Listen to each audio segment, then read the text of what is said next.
There's a frickin' swastika back here! Really? You got white Nazis in this cave!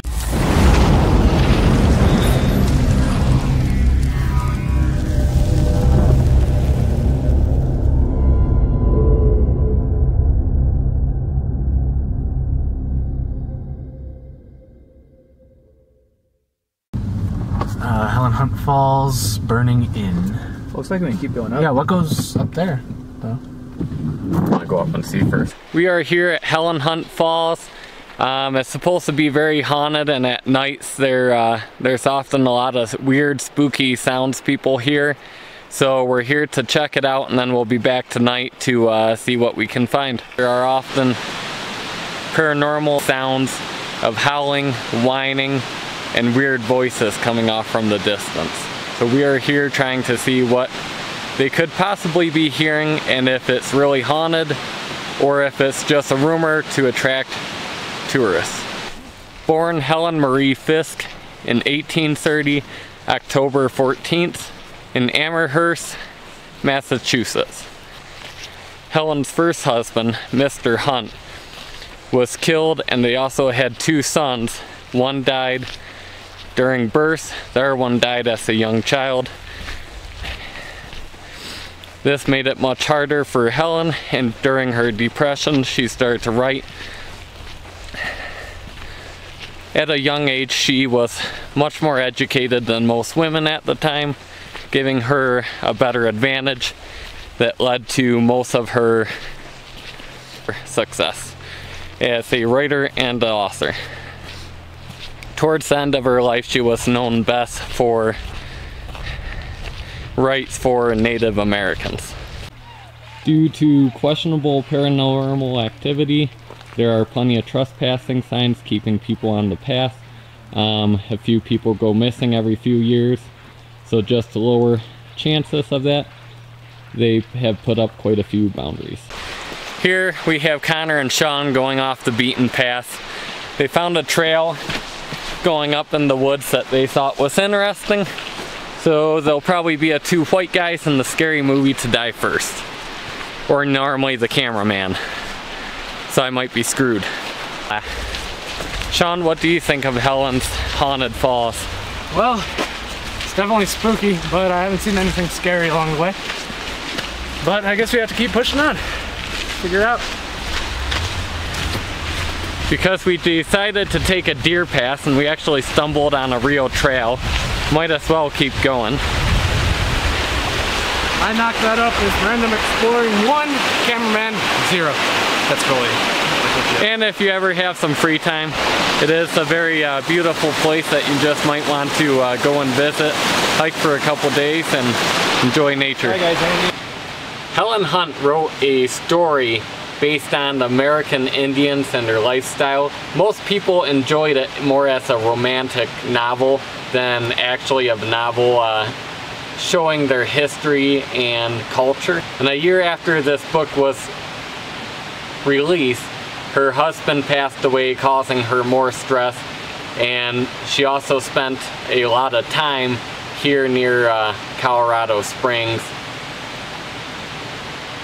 as well as out towards California, getting more history and culture based on the Indians and the surrounding areas. So since she enjoyed the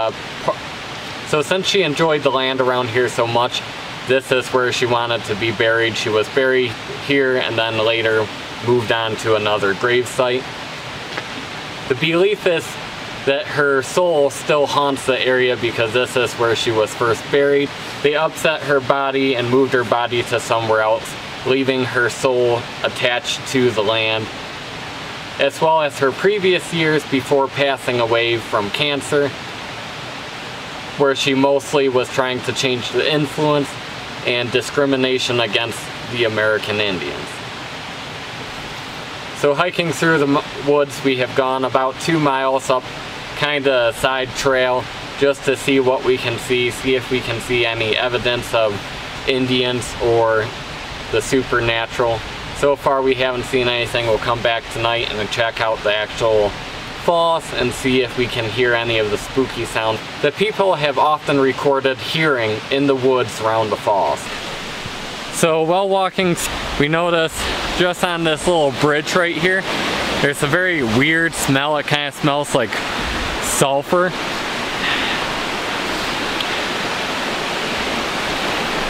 Like if you ever been to Disneyland and on some of the rides you smell like that really weird, like sulfury smell. It's almost identical to what we're smelling. And it's only on like this side of the bridge over here. If you cross to the other side, you really don't smell that much.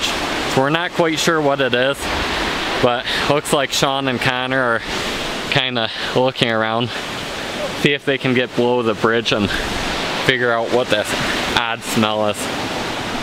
So even looking below the bridge behind us, you really don't see anything down there. So maybe it's some type of deposit or who knows what, but maybe we'll find it up the trail and it's just flowing down the stream.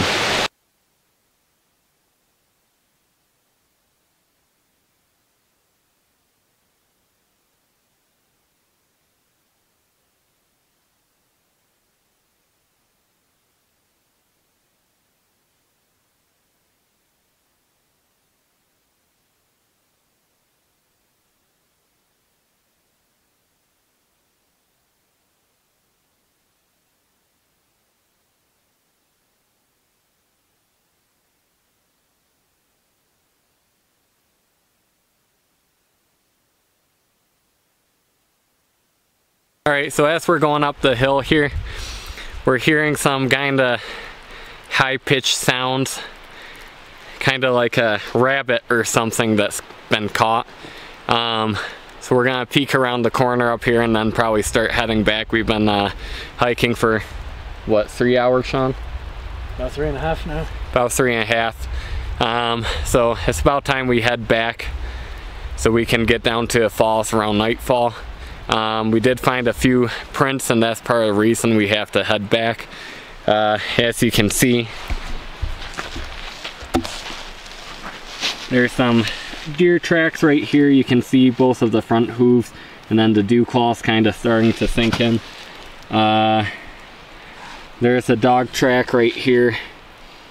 You can see where the claws started to go into the ground, but what really worries us is this print right here, as it's most likely a cat or is a cat, because on each of the toes there are no claw prints, which normally if you find a print without claw prints it is a cat, because wolves and coyotes, their claws will sink down and they can't retract them back in.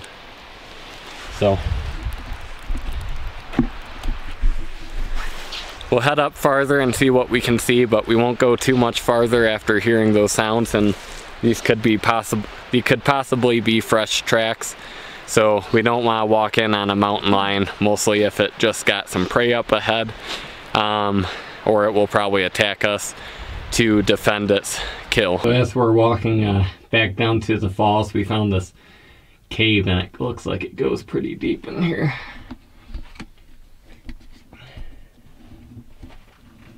You can see it dead ends down there. There really isn't too much more to it, but looks like some people have been here. But just dead ends. Nothing supernatural yet. So let's keep going back down to the falls. So I'm handing the camera to Connor. He's gonna go all the way to the end. Apparently Sean and I don't have the balls for it. Hey guys, welcome to Connor's cave adventure. So,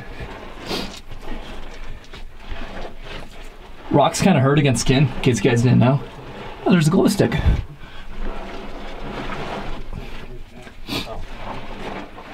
So, I'm going back deeper, trying to find out if that's a, I don't know if you guys can see it. Hold on. Way back there, there's a thing, we can't tell if it's a beam or not, so that's what we're trying to figure out. So, I'm going a little bit slow because there's snakes possibly in the area, since we're in the Colorado Rockies. And I prefer my short trip does not get cut even shorter by snake bites.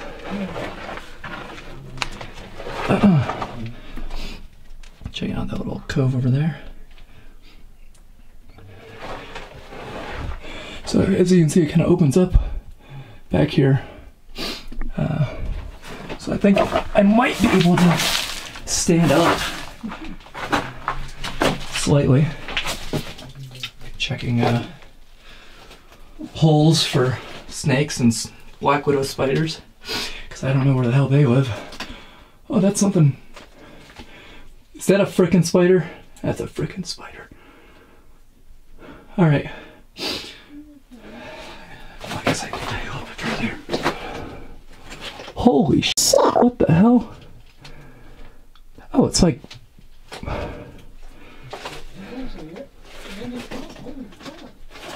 There's a frickin' swastika back here! Really? You got white Nazis in this cave! How far up does it go? No, it's just enough for me to stand in. And there's like... I don't know if you guys can see this. There's like moth. Some kind of fungus on the ceiling and walls up here. Alright, well, I'm heading back.